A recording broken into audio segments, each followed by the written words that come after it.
I'm Bhavyadhir V. Bharadwaj. Welcome to episode 46 of Genesis of Tomorrow.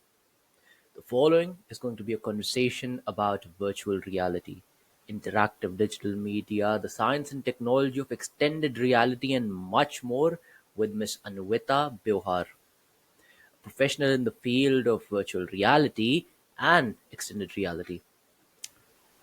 Furthermore, if you're interested in such deep science and deep tech conversations and are able to derive even the slightest bit of value from the show, please support us by subscribing to the channel so that we can keep improving the quality of the episodes and keep on bringing such wonderful guests over for you.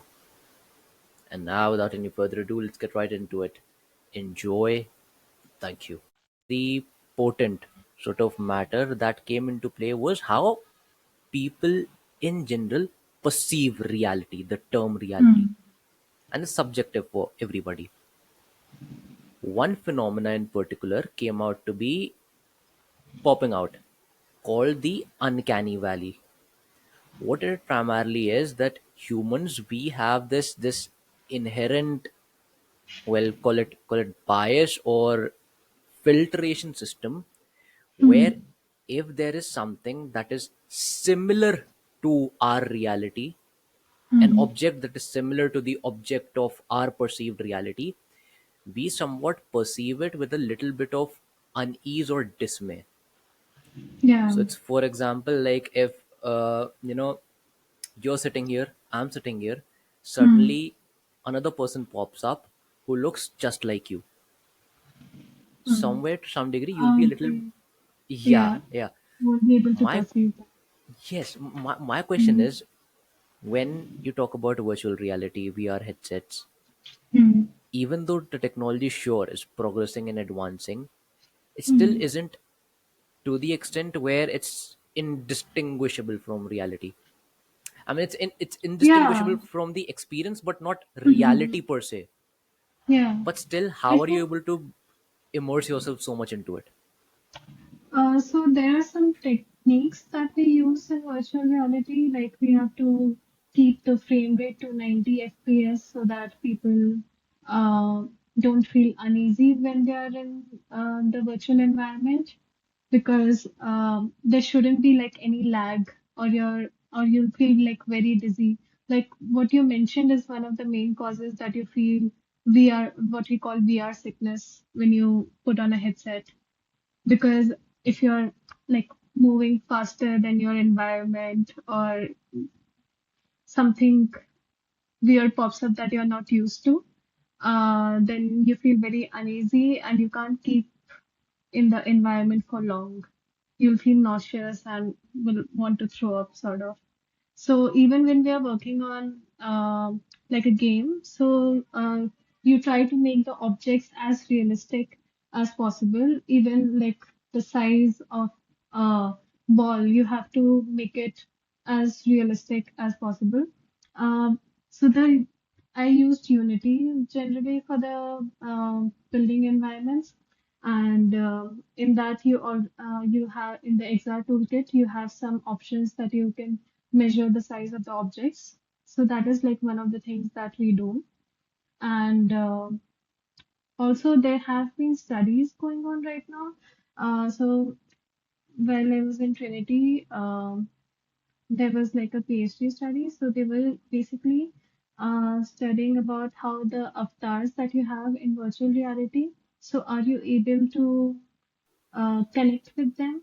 Like if you're meeting virtually in the environment, are you do you feel like it's you? Hmm. Like that sort of thing. So it's still a work in progress. I don't think so that people, when they enter the virtual environment, they feel at ease right now. Um, but it's getting there slowly. Also, if you're thinking about virtual reality, why would you want to like copy the actual reality? You would want something totally out there that you can't Yeah. really do in real life. Hmm. So even when we worked on a project, so we had kept like some of the things that are that natural that you could jump off the building because you can't do that in real life. So why not do that in VR? Or you can fly in VR. Hmm. In then sort of in continuation to that thought trail, the sort of cognitive load or the sensory inputs that a person will receive. Hmm. Now, not directly, even if you cannot smell a poison leak environment in your virtual headset while you're fighting a zombie apocalypse, Yeah. what about if somebody who is maybe a little bit, well, prone to heart attacks, let's say, Hmm. suddenly gets a jump scare? Yeah. Now, what I'm primarily trying to understand is the repercussions of the cognitive load and the sensory fusions while you're Hmm. experiencing this different reality. Well, again, the technology has is not that advanced that it keeps in mind like people who could um, get like sensory issues.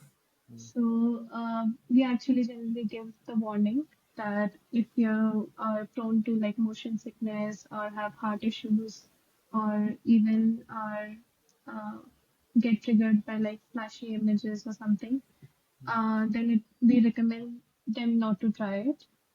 Or if they feel uneasy even for a second, just take it off and like get away from it. And after a while, it does go away.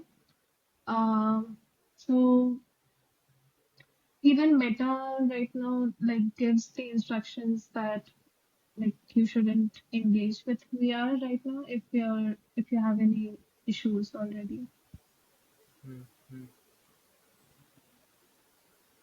Where does then VR right now? We know about the limitations, but Hmm. where does VR, even augmented reality and extended reality to some degree, as concepts, do they not lag or are limited, but rather they fail? Maybe some downsides. Any sort of research or anything that is known in that regard? Uh,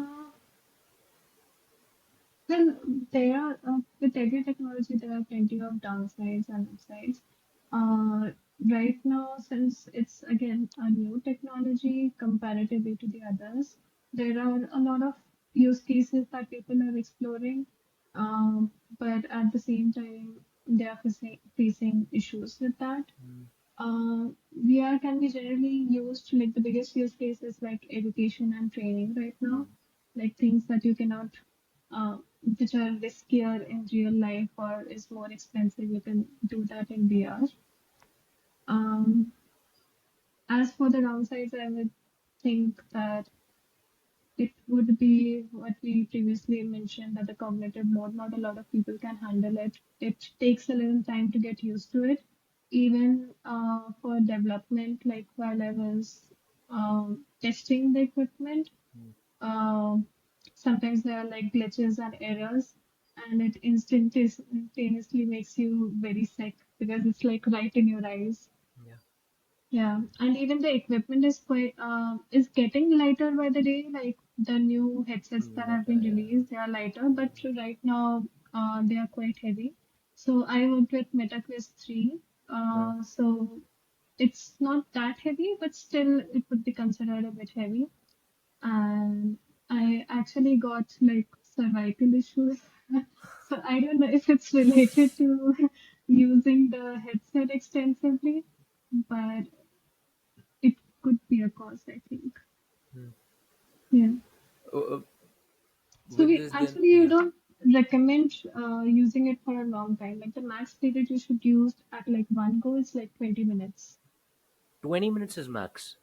Yeah, because after that, again, your brain can't perceive the um, reality in VR because again, it doesn't look realistic. So after a while, you get a little uh, dizzy or get a headache or something.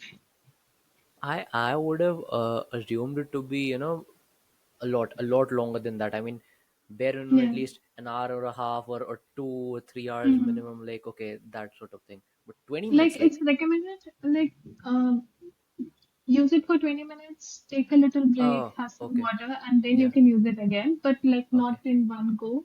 or it will make you a little uneasy. Again, it depends on person to person. Yeah. If people are like really used to it and use it like very frequently, maybe they can stay in longer.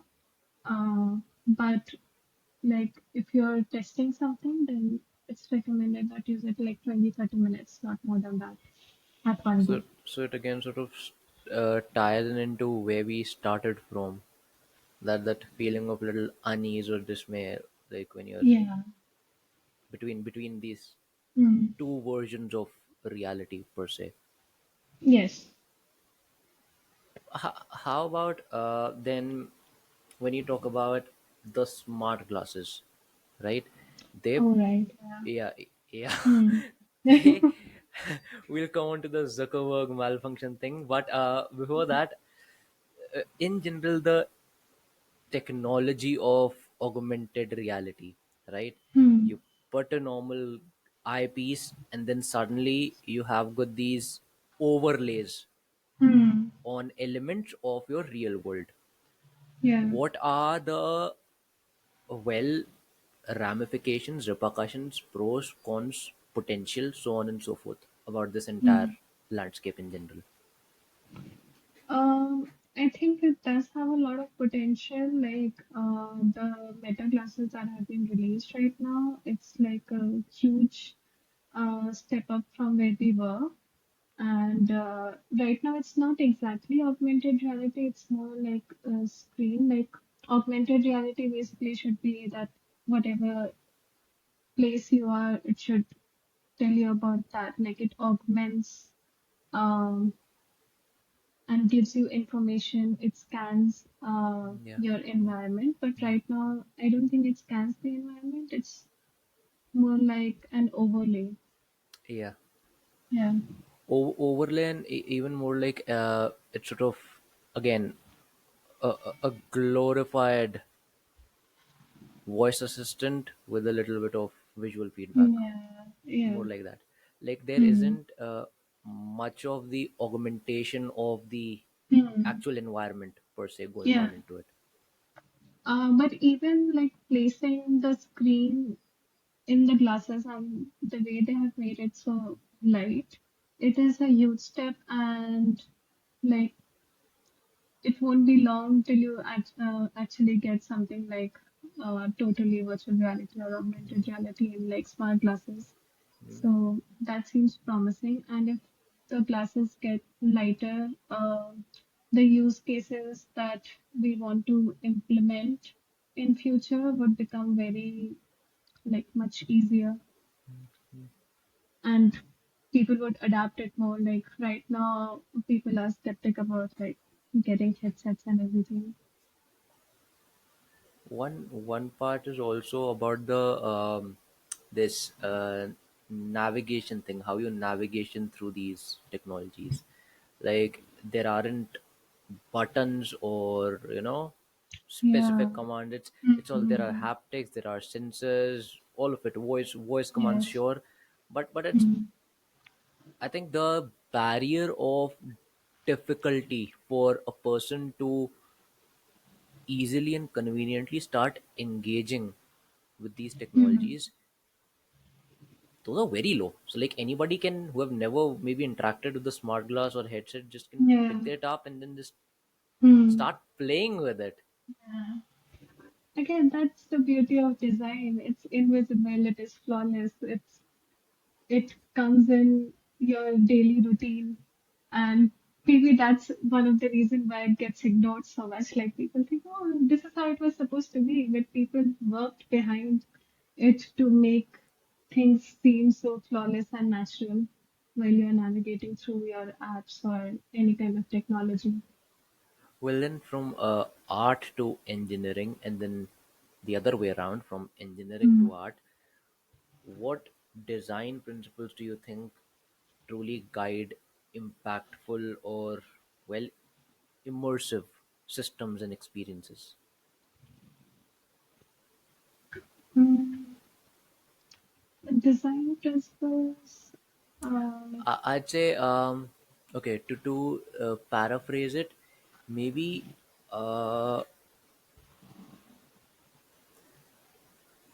pointers that you can state are guiding the entire product designing process.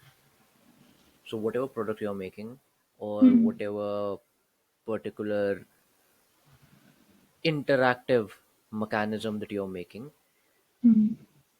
what principles or systems truly have to, in your opinion, guide that building process, product building, product development process, for it to be impactful and actually immersive, an immersive experience for the users who will be using that.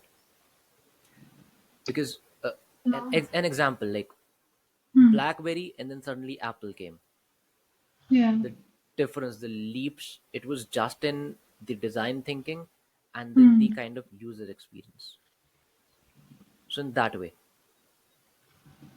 Um, I think one of the major thing is always defining the problem. Mm, Sometimes if you're like defining the problem incorrectly or you misunderstand the issue, then you go about solving issues that don't need to be solved. yeah, that's true. Like, yeah, so design is like an iterative process, and you would see, like, I could take the example of the iPhone, like the new launch, people have many complaints. Um, so sometimes it feels like this didn't need to be solved. Like, why did you change the issue? We were comfortable with what was before. So it does take, but again, uh, like another example would be Instagram. And when Reels was first introduced, I Mm, felt like, why did they introduce it? Like, Instagram was better how it was before. But it does take some time getting used to it. Uh, so it's also more about the companies being ahead of their time, and like they have to sort of educate the audience of how the new functionalities that they have introduced would work. So I think I got a little carried away. uh, yeah, so I think defining the problem is a very major part that people should focus on. And then when you're actually ideating, if you want to really come to ideas that are out of the box, mm, then you shouldn't limit yourself. Like, it could be just an app or website. So while I was like doing this course on UX design. So it's an online course of Google, and they had mentioned this exercise called Crazy Eights. mhm, So in that, basically, you take a paper, you fold it, and you have like 8 blocks. And it's crazy eight because you can think about the craziest solution ever. Like, you know that it's not technologically possible right now, but you just have to think about it and put it on like pen to paper and mm, draw it out, like whatever you feel like could be a solution. And from that, you brainstorm and think about the technologies that could actually be used to come to a particular solution. mm, So, second, I would say that don't like limit your solutions to existing things. Like, um, think out of the box, and you might actually get a very different solution. Third thing for designers is basically fighting their biases. Like, sometimes as a designer, you already have a solution in your head and you think that would be the right answer. That's like the most difficult thing. Like, have the discussion, get the feedback, don't have any preconceived notion like what the solution could be, but get to the solution through research instead of mm, uh, your first thought. So there are very different kind of biases. So at every stage of your product development, you have to conduct constant research so mm, that you know that where you are and how you can go back and improve instead of like just sticking to the plan, because if it doesn't work out, it could be like could drain a lot of money for if it's like a product. So that would be the third point. And what else? How about how do you go on about actually determining or defining the storytelling approach? Because one of the core themes in good designs or immersive Hmm. user experiences is that there is a story that passes on or more like permeates through the user base. Hmm. How does a brand, person, an individual, whosoever, an entity in concern, Yeah. how do they make sure that their product, service, whatever user experience that they are Hmm. facilitating to people, they are able to convey first, but secondly, make that story stick with people? So storytelling mostly comes under like I think branding sort of thing. Hmm. Uh, that is what helps you connect to the brand. Like it increases the recall value. That's why generally like people create a story because you won't remember the slogan or it becomes easier for the user to perceive it's if it's like story like. Um, as for the design, I think again, like the interface we are designing, it goes hand in hand with the brand design. So it is like two different sides of design that are combined together to come to like a final product. Um, could you like repeat your question? Yes. So you answered the first part, like Hmm. how do you convey that story? The Yeah, second part is how do you make that stick with the people? Because I I think there's convey to you no, something, but yeah, if it's not, if you're not able to take it back home and then spread it for me through word of mouth to four yeah, other people, as a hmm, brand, as an organization, as a company, well, maybe I'm not doing a decent enough job then. yeah. I think storytelling is like one aspect of it, but uh, one thing that I realized is as long as the product is not uh, like useful to the user, even if your story is amazing, like you have a great backstory that how did you come up about the um, like solution that you have and how it would be helping you out.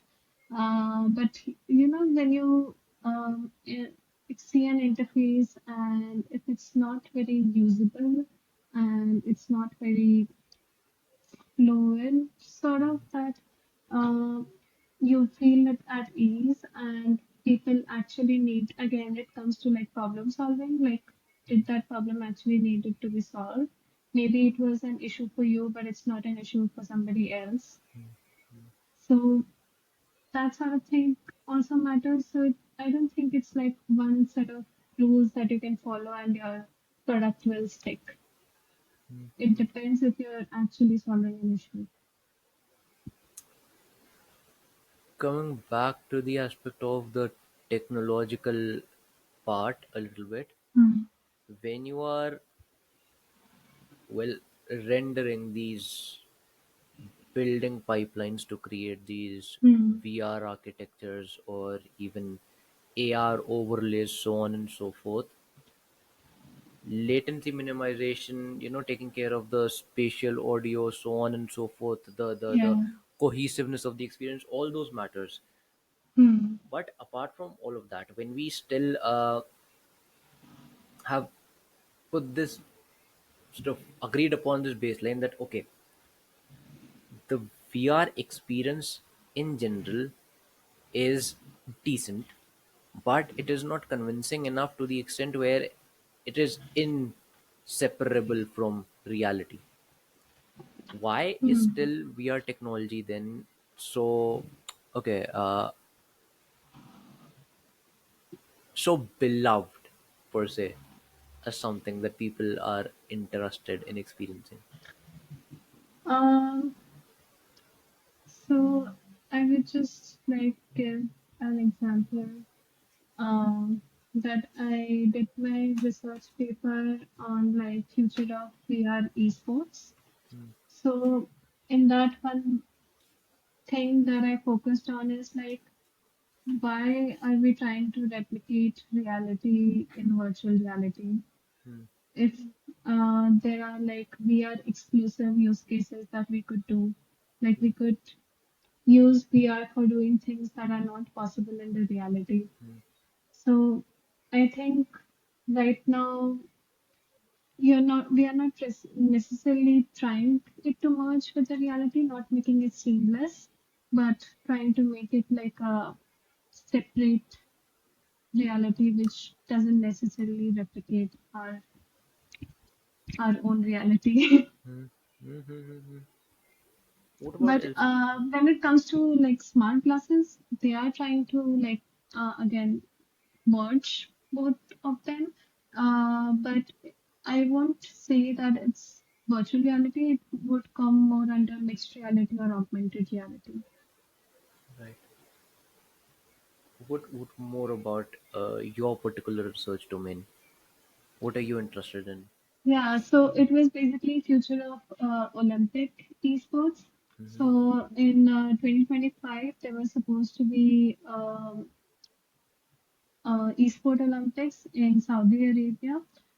But what happened is that they had some issues, so they have postponed it to 2027.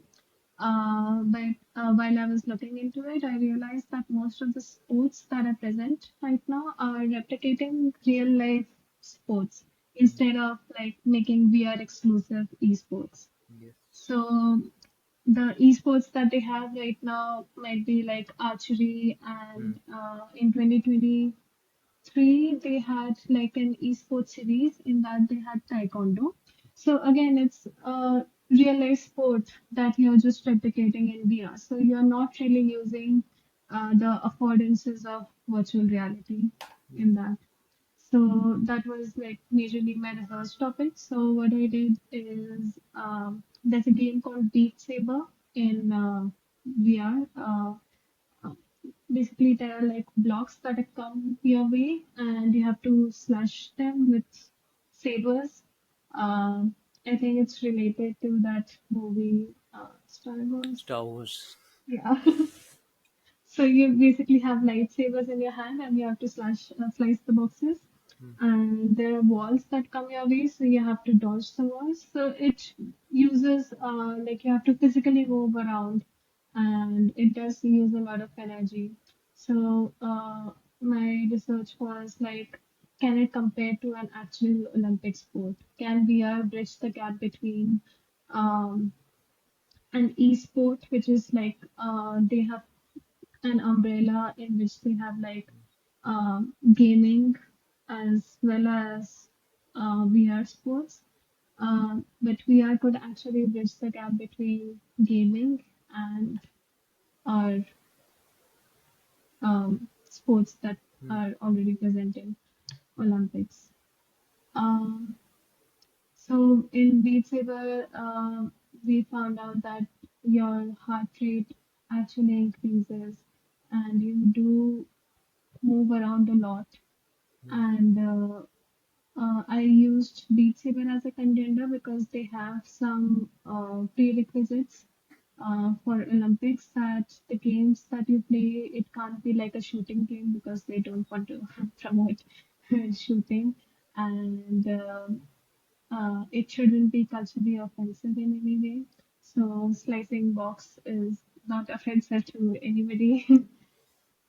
And right now, people are also exploring like exit gaming. There's a separate uh, area, exit gaming, where you basically wear a VR headset and you're in an environment, and there are like objects or characters coming your way, and you have to box them or something like that.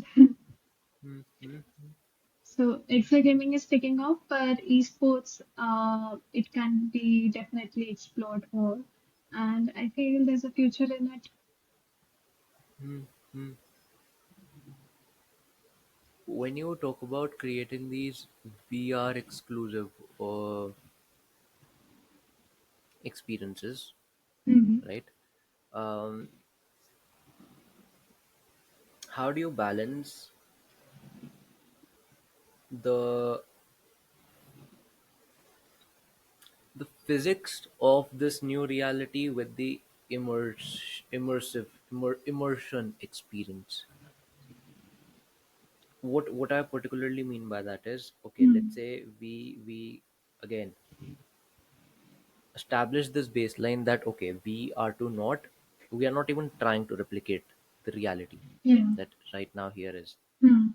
and we are like, okay, so in this particular reality framework, you can fly, all of us can fly, and we are gonna race a 100 Hmm. meter flying race. Okay, Yeah. Hmm. now you can either have just see yourself flying, which will be more like that. Okay, but what, it's more like that you just played a video. How is Hmm. it differentiable? So you need some sort of sensory feedback, okay, Yeah. to experience that. Maybe if some air friction, all of it, you Hmm. need something. Air Yeah. resistance, you'd need, if you stumble into a bird, you'd want to maybe feel that, all of it. Hmm. How do you balance this, well, determining and defining the physics in this new world versus the immersive experience that I'm getting while I'm flying through the sky? Um. So again, to not like make the users like very like VR set, Mm, you have to think about like take care of some of the physics part of it. Like even if you're flying, to make it realistic, you have to make sure that the environment is moving with you. It shouldn't be like the environment is stationary and you're going forward or um, so again, if like some things have gravity, then you should feel that they should have gravity, or it would make you a little chaotic. Uh, as for like you're asking like how do I balance that? how do you balance that for, well, you do not want to replicate the real world physics? Why? Because you cannot fly. Mm-hmm. But Yeah. you also do not want an experience where the user can just fly but they are not immersed into it. How do you balance Mm-hmm. that sort of trade off somewhat? Oh, I think so. I did try like some of the games that are Hmm. in VR right now where you can actually fly. So in that they gave like haptic feedback when you're flying. So you basically have jets in both of your hands. So you have to give like some sort of feedback to the user that if you do this, you'll be able to fly or not. It right now when the technology is, you do still feel uneasy. Um, I think it's more about the speed in which you are moving in. If like you're flying too fast or too slow, you would feel like more sick. But so you have to maintain the speed with the user. Like it should feel realistic, like how much a human body would weigh and the height that you would.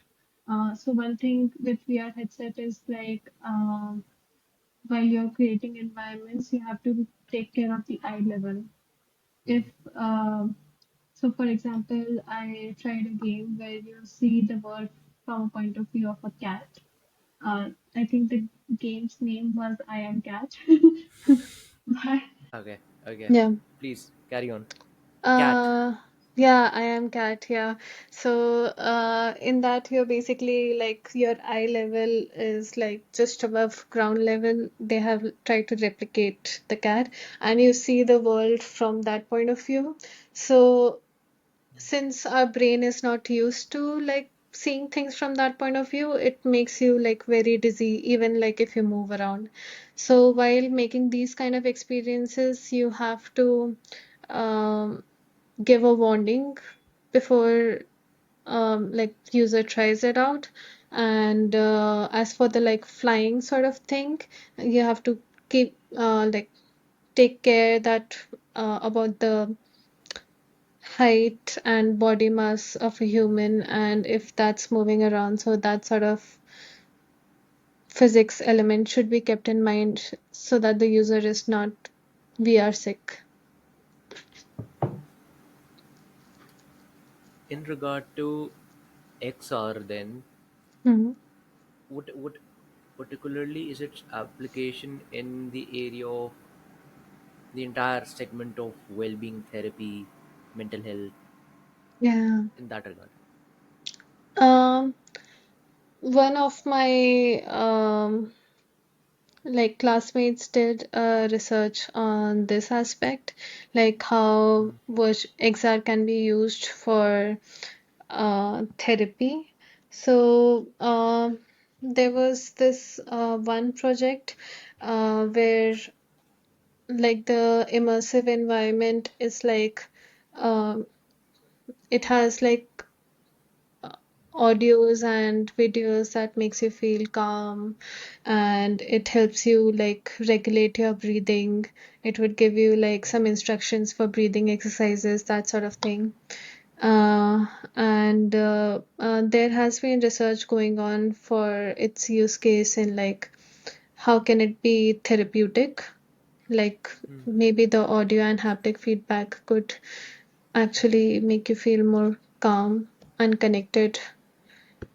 um, I have tried like one or two applications about that, but I don't have a lot of idea in that area because I was more into like game sort of things.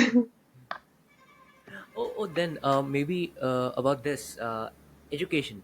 I mean, Hmm. personalized education is one of the most right now booming Hmm. industries in general with the advent of AI, so on and so forth. Yeah. And when you are talking about creating these, well, eventually personalized environments Hmm. or augmented environments, what sort of implications will that have on the entire way that an individual learns things or things are taught to people?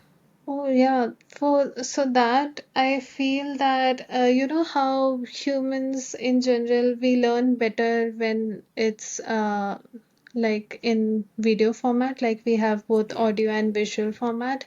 And for education it is like so helpful because any concept that you're trying to understand, you can actually visualize it when you're trying to learn.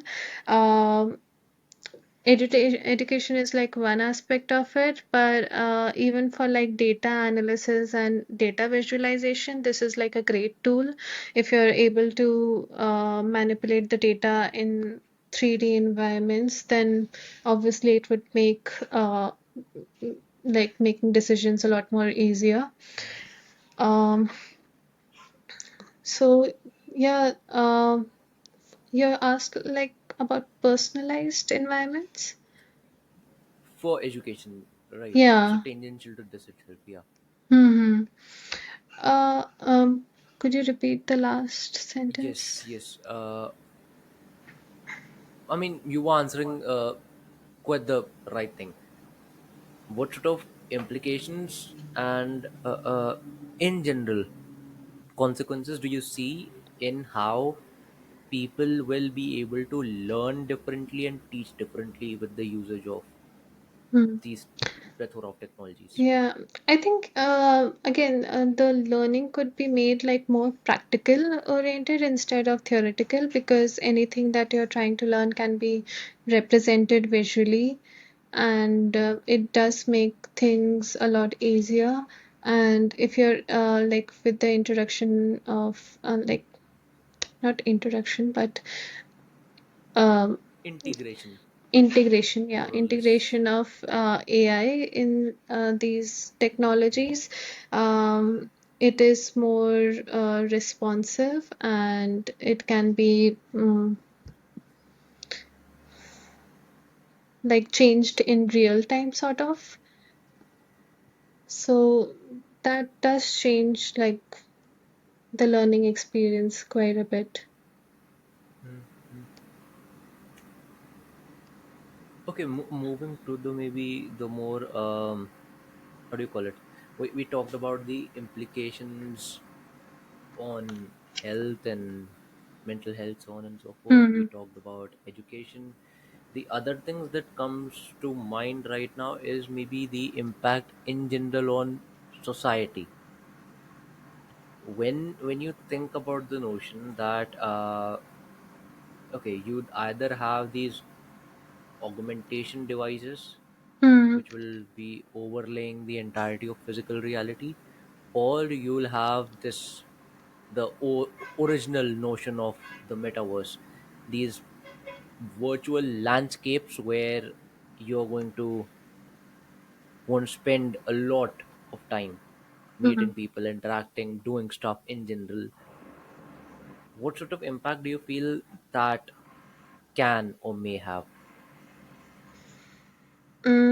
As for the overlay part, I think that before we get there, we need to like set up rules and regulations, because it can be very easily ethically manipulated by companies for like marketing sort of things, and we are like living in a capitalist society, and consumerism is on a boom, sort of. So, uh, if we go, there's like this video that somebody, uh, I can share a link later, but Okay, basically, please.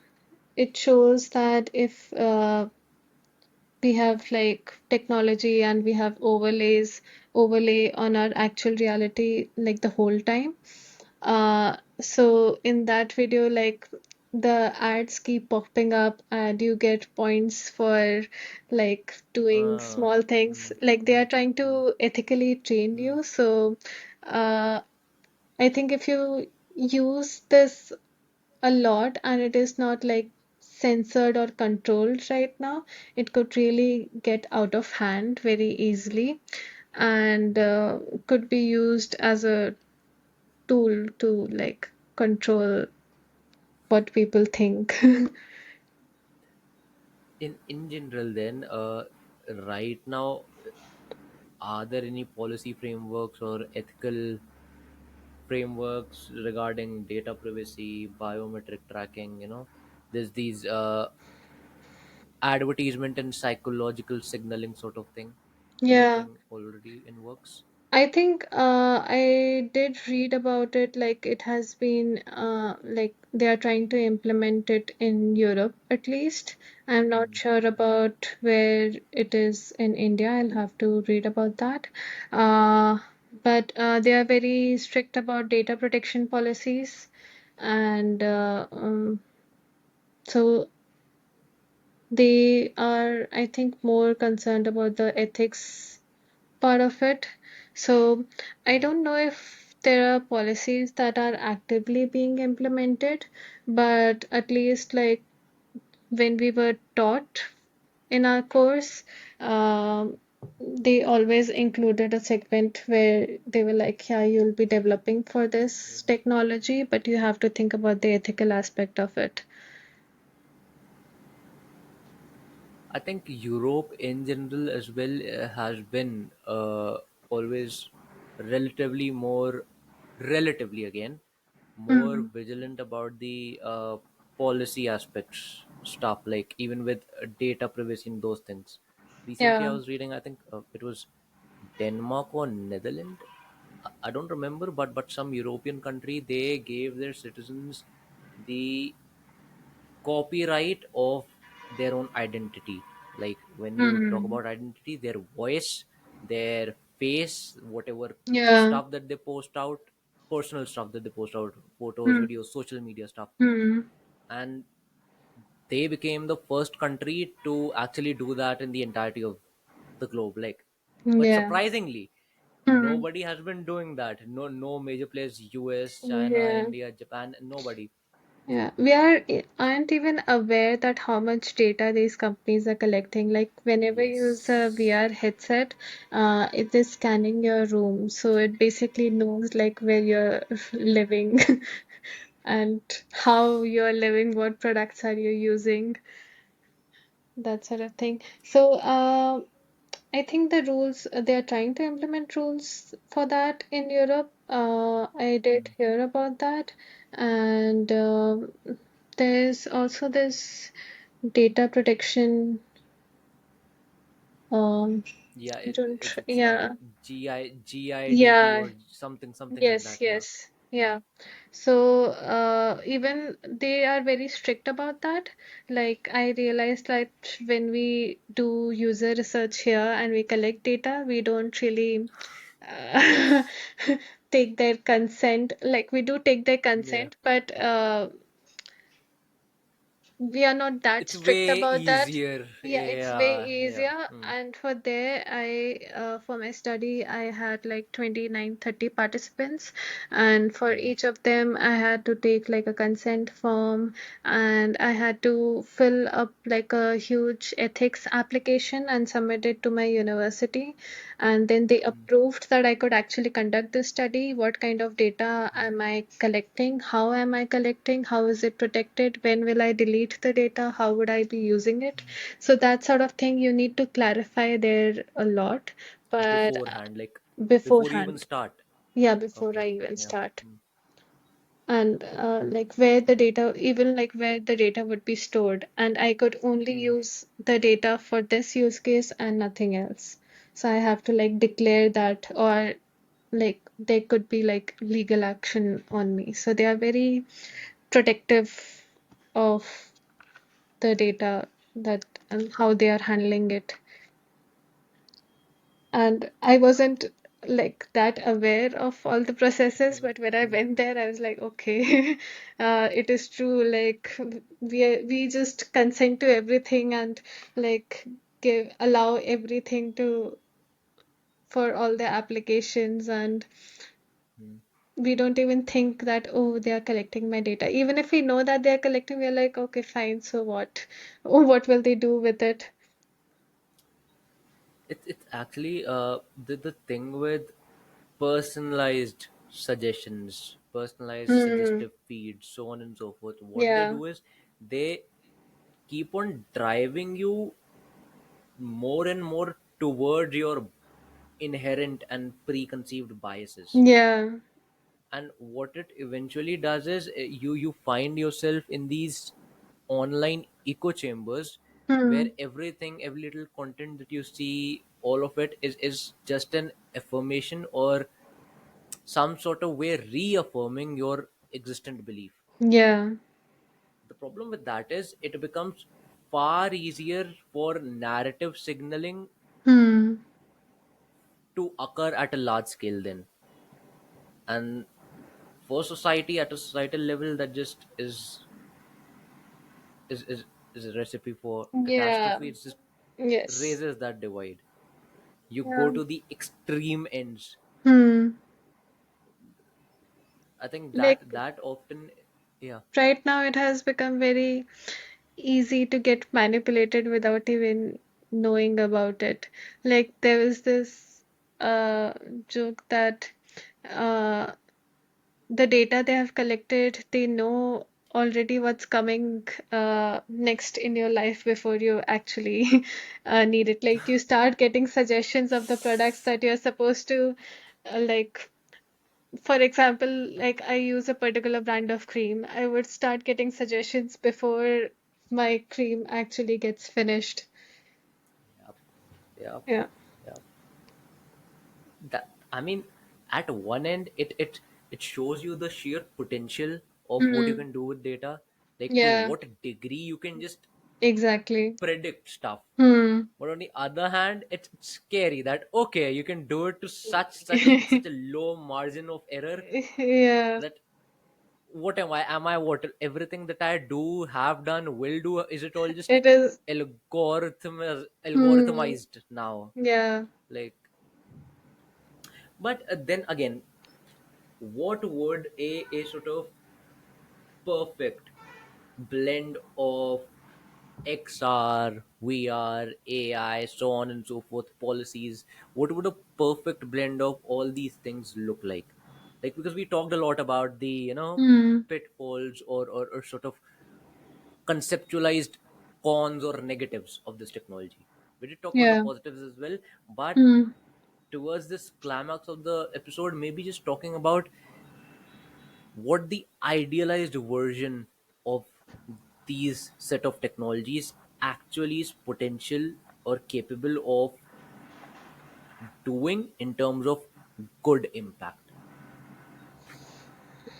I think it's more on the hands of the developers. Like they have to think about the ethical impact of everything that they are making. It's very important that you do your part of research before um, actually working on a solution. Um, One more thing would be that we should have like proper rules and regulations before it becomes mainstream. Like we are seeing with AI, like it has gone more further than like our regulations are basically catching up Yes. to where the Yeah. technology is right now. So we could still like do it for VR right now, like make Hmm. the regulations about data protection and everything. Uh, in an ideal world, our data wouldn't be used against us.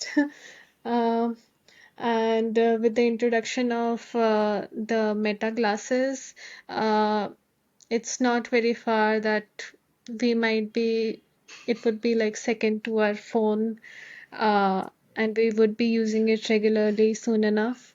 So again, the ethical concerns about that, that anything that you can see, they can see.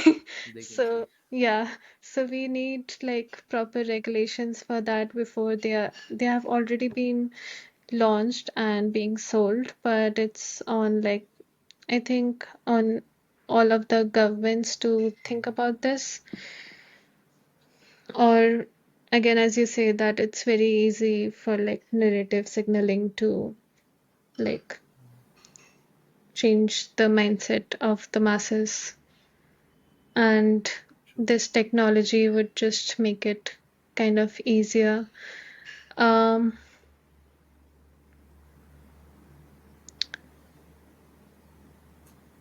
The thing with the double-edged nature of every technology, everything in general, hmm, is that the negative is relatively easier to actually occur or materialize itself. yeah. Like when we talk about this narrative signaling, one way I can see it working is that if there are so many narratives Hmm, and you as the user have got opportunity to experience all of them, hmm, if an individual wants, they can actually hear all the sides of any story in a yeah. much better way than they would have been able to before. Hmm, But true. again, it's hard at an individual level to do that. Hmm, There are three sides to a story. You will be compelled a lot to go and keep on revisiting the side of story that you're hmm, already preconceively yeah. affirming to, Hmm, coming from. So it also with the developer's responsibility, it also comes down to at an individual level of awareness that you are garnering and keeping about such yeah. things. Yeah. Actually, this conversation actually reminded me that I read an article that with the introduction of like VR technology, so it is also used in like training of army and like there are like simulations for uh, army who can train in VR. So I read that some countries are using it sort of to like push their propaganda and brainwash people uh, while they are training their people to fight. So that is like one of the use cases that if there were proper regulations, then maybe it could have been in control. Prevented, yeah. Yeah, prevented. Mm-hmm. And like this sort of thing is actually happening that uh, they are like trying to change, brainwash your mind basically through simulations, which would seem like, okay, I'm just learning something or training for something, Yeah. but like very subtly introducing that this is what you have to fight against, or so that could be, yeah, that should be avoided. There should be like proper regulations for that. That use case actually shocked me because I did think that it would be so great to have like training simulations for like if you're army like trying to learn Yeah, the yeah, yeah, yeah. equipment and everything like without any damage, you can learn it in VR. But again, Correct. there's like a dark side of technology always. Yeah. 100%. 100%. As you said, the good side can be that okay, Mm. you can train, you can work on disaster management responses, so on and so Yes. forth. Paramedics Mm. can Mm. have better way at practicing Mm. stuff. Yeah. But again, Mm. the faulty side is rather quicker to materialize. Yeah. What about your advice for people who want to get into the development aspect of these things? So right now there's a lot of online content that is available if you want to Mm, learn development. I feel for me at least Unity is easier to learn because there are a lot of tutorials online. There are a few YouTube channels that you could look into. One is like Fistful of Shrimp and uh, Unity itself has like a learning hub, and okay. in that they have like a very extensive course if you want to learn XR development. Um, there was this another YouTube channel, can't remember the name. Um, maybe I could tell later. Yeah, yeah, let me know Yeah, later. Yeah, yeah. I'll add it in the description maybe. Hmm. So, like these are the few channels that I refer to, and I think Mm, even Meta, if you're like developing specifically for Meta Horizon, then even they have some videos and like free courses that you could look into. okay, maybe a little, what do you say, imaginative question. Hmm. You designing, let's say, one particular end-to-end reality that you want the entirety of humanity to experience, what would it be? Mm, I'm like mm, quite into like historic things right now. So, Okay. Mm, yeah, so I would like to build like a reality where you could experience our history, but like mm, very accurate, like see how people lived at that point of time. Uh,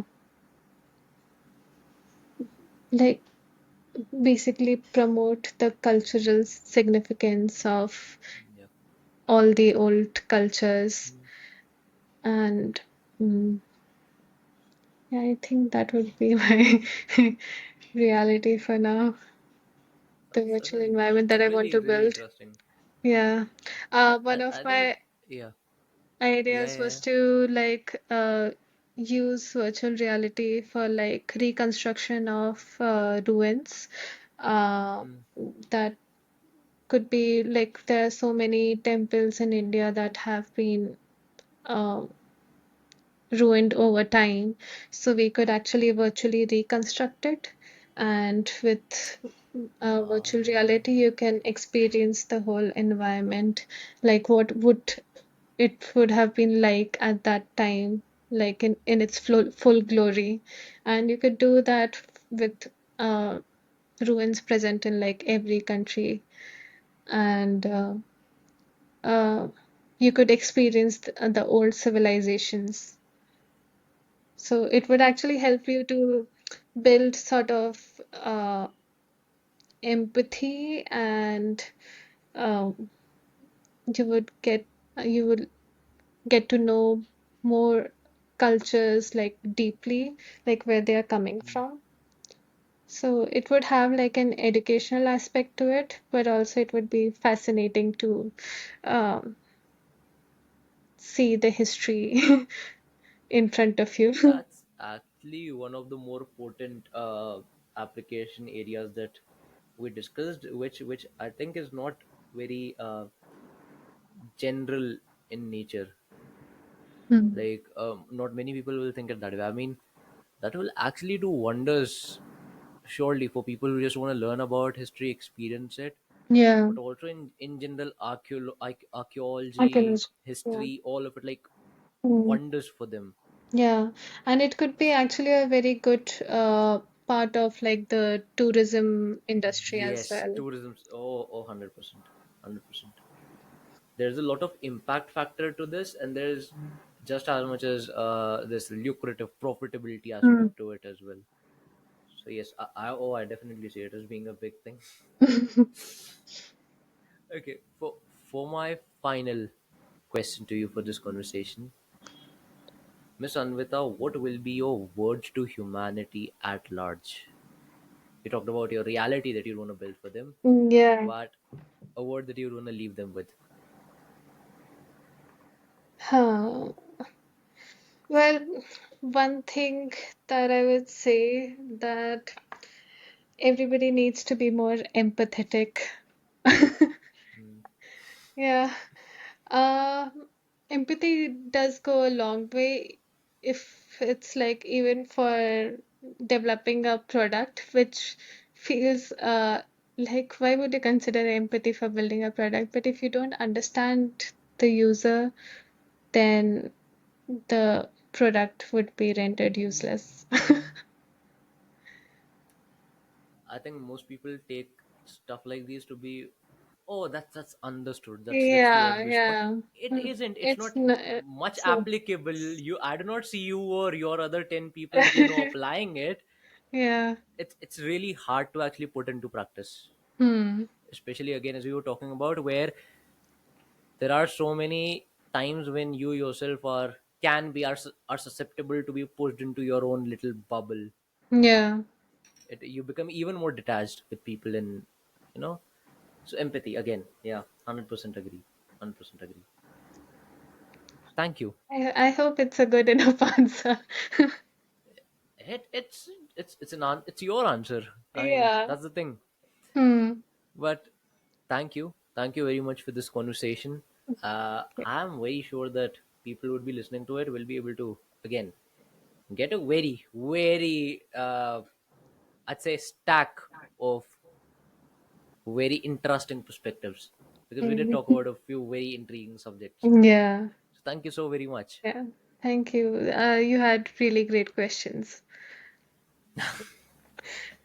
Okay, I so feel so like after a long yeah, time, I had to like really think about things. Very intuitive. that's